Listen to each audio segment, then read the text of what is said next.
Realme 5 ফোনটাই 5i বা 5s একই মডেলের ফোনগুলো, এ ধরনের ফোনগুলো আমাদের প্রায় দেখবেন যে হ্যাং লোগো আছে। আমি এখানে প্রেস করে দেখি যে চার্জে, প্রথমে আমরা চার্জে লাগিয়ে দেখি। হ্যাঁ, প্রথমে আমরা সেটটিকে চার্জে লাগিয়ে দেখি। চার্জে লাগানোর পর আমরা পরিস্থিতিটা বুঝতে পারবো। চার্জে লাগানোর পর এইভাবেই থাকছে, বুঝতে পেরেছেন বিষয়টা? চার্জে লাগানোর পর এরকম অবস্থায় থাকছে, পরিবর্তন আসছে না। অনেক টেকনিশিয়ান ভাইয়ের রিকোয়েস্ট, যারা দেশের বাইরে থাকে বা অনেকেরই নিজস্ব শপ নিয়ে প্রচুর ব্যস্ত থাকেন, দোকান বন্ধ রেখে 1 মাস 2 মাসের জন্য যে কোথাও ট্রেনিংয়ে যাবেন, এ ধরনের সুযোগ সুবিধা হয়ে উঠছে না। তো তাদের রিকোয়েস্টে আমরা নিয়ে এসেছি অনলাইন কোর্স, যেখানে আপনি আপনার শপে বসে বা দেশের বাইরে আছেন, আপনি দেশের বাইরে থেকেও আমাদের এই অনলাইন কোর্সের মাধ্যমে খুব সহজেই মোবাইল সার্ভিসিং রিপেয়ারের উপরে আপনি ডিপ নলেজ অর্জন করতে পারবেন এবং আপনি সঠিক গাইডলাইনের মাধ্যমে যে কোনো মোবাইল ফোনের সমস্যা সমাধানের জন্য অবস্থায় থাকছে, আমরা গাইড করে থাকি। আবার যখন আমরা চার্জ থেকে রিমুভ করে দেখা যাচ্ছে যে আবার যখন পাওয়ার বাটন প্রেস করে আমরা অন করব, এখন আমরা অন করব, তখন শুধু এরকম রিয়েলমি লেখা ওইটা এবং নিচে অ্যান্ড্রয়েড এভাবে এসে এভাবেই দাঁড়িয়ে থাকছে। পরবর্তী স্টেপে কি হচ্ছে না, যাচ্ছে না। এটার জন্য এখন আমাদের করণীয় কথাটা, যেহেতু এই রিয়েলমি 580 কোয়ালকম সিপিওয়ালা ফোন, তো এইগুলোকে আমরা নর্মালে ফ্লাশ করতে পারি না, বা এই ফোনে এখন এগুলিকে অনলাইনে ফ্লাশ করতে হয়, অথরাইজ সিস্টেম যেগুলো বলা হয়। তো ওই অনলাইনে ফ্লাশ করতে গেলে অনেক সময় অনলাইনে ফ্লাশ করার পরও এই সমস্যাটা সমাধান হবে না, এরকমই থেকে যাবে। এটার জন্য আমাদের করণীয় হচ্ছে ইজিজিটেক বা ইও5 বক্সের মাধ্যমে সমস্যাটা কি করতে হবে, সমাধান করতে হবে। এখন আমরা ইজিজিটেক প্লাস বক্স দিয়েই করি।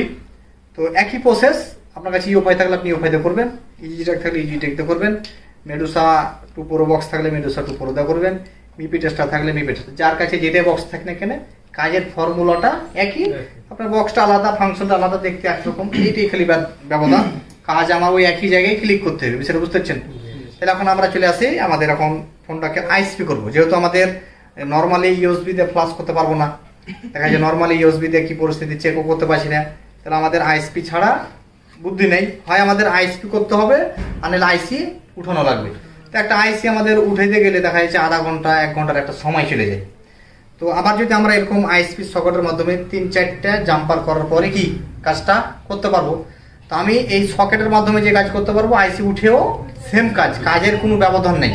এটার সুবিধা হয়েছে যে আমরা আইসি না উঠিয়ে করলাম, আর ওটার সুবিধা হয়েছে যে আইসি উঠিয়ে করলাম, কিন্তু এটাতে যে কাজ করতে পারবো আইসি উঠানোর পরে সেম কাজই করতে পারবো, যে কোনো এটাতে মনে হয় আমরা 2টা ফাংশন কম ব্যবহার করতে পারবো, আর আইসি উঠিয়ে কাজ করলে এই যে এটার মাধ্যমে করলে 2টা ফাংশন বেশি ব্যবহার করতে পারবো, এরকম কিছু না, একই প্রসেস, সেটা বুঝতে পেরেছেন?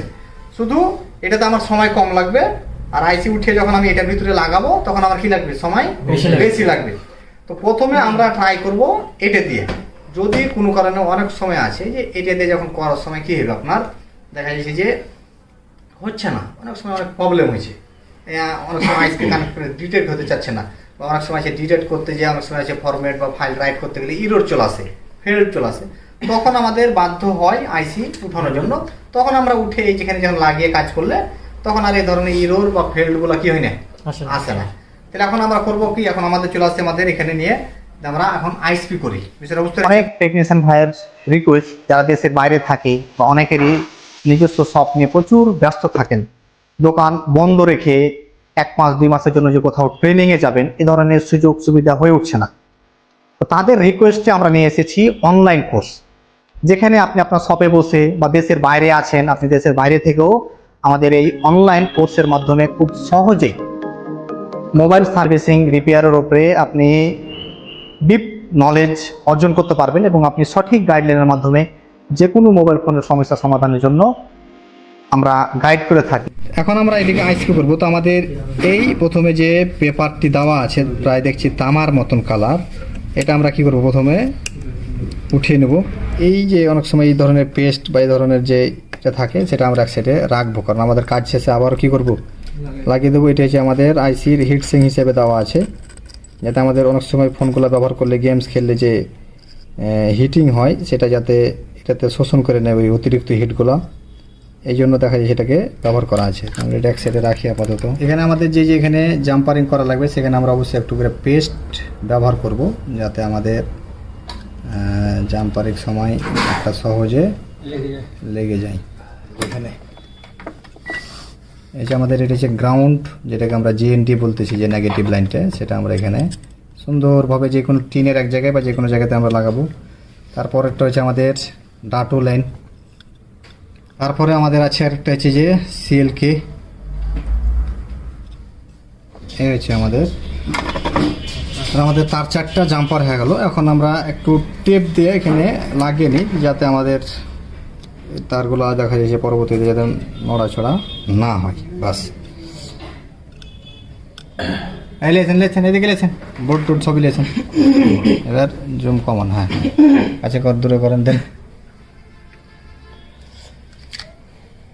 এখন আমরা এটাকে ফিটিং করব। ফিটিং করার পর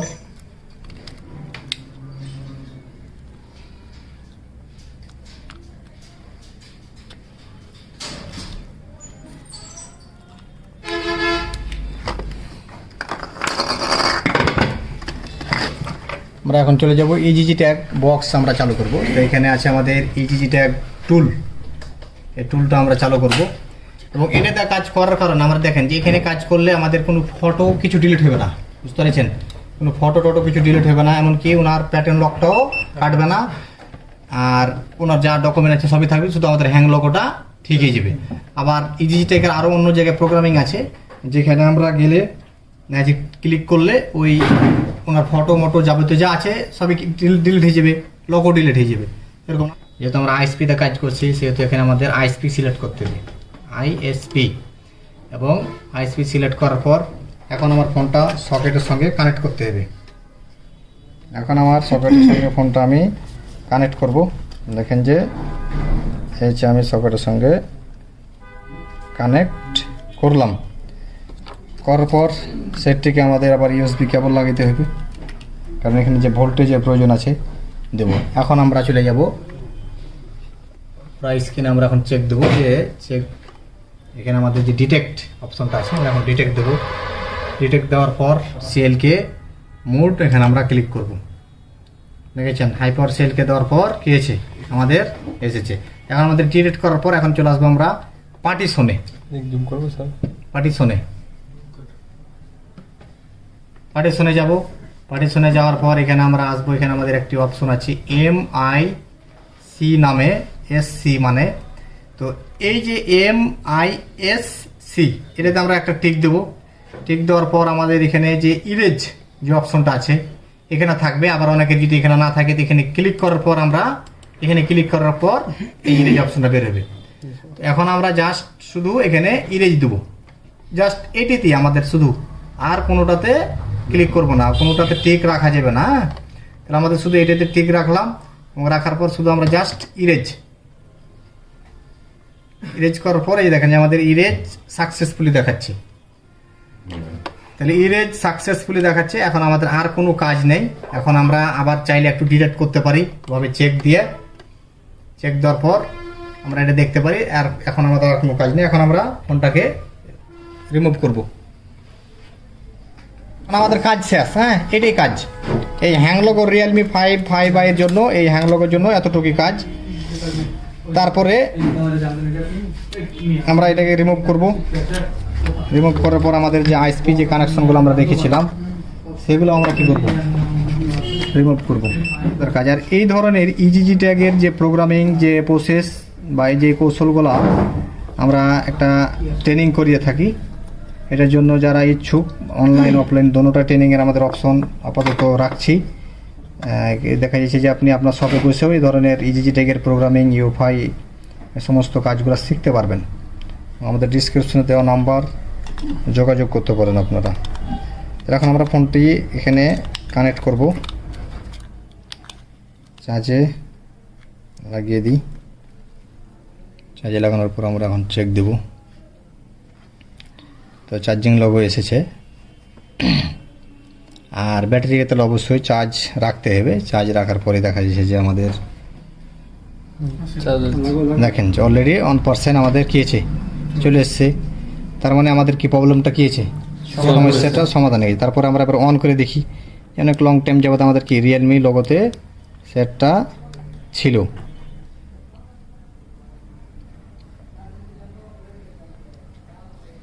এই যে দেখেন যে আমরা আপাতত দেখব যে আমাদের সেকেন্ড লোগো বা আমাদের সেটটা পুনরায় অন হচ্ছে কি হচ্ছে না।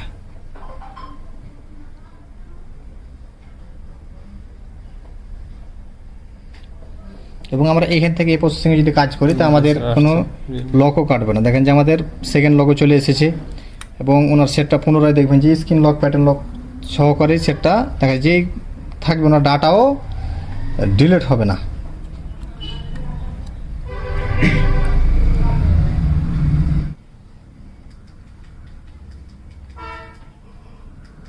এই যে আমাদের প্রসেসিং চলে এসেছে। যেহেতু অনেক সময় হতে পারে ওনারা রিসেট মেরেছে, অনেক সময় ওই ব্যাক মানে যে ভলিউম আপ ডাউন বাটন এবং পাওয়ার বাটন প্রেস করে ওনারা হয়তো বা প্রথমে রিসেট মেরেছে। নাহলে আমরা পূর্বে অনেকগুলো কাজ করেছি, কোনো চেঞ্জ ভুল আসে না। আবার অনেকে ফ্লাশ করে, এই ধরনের প্রবলেম থাকলে অনেক সময় অনলাইনে ফ্লাশ করে, ফ্লাশ করার পরও দেখা যাচ্ছে যে ওনার প্রসেসিং করে এরকম হয়ে যায়। তো আমরা এখানে এখন বাকিটা হোমে যাওয়ার জন্য *183 প্রেস করার পর দেখা যায় আমাদের ফুল মেনুতে যাব আমরা।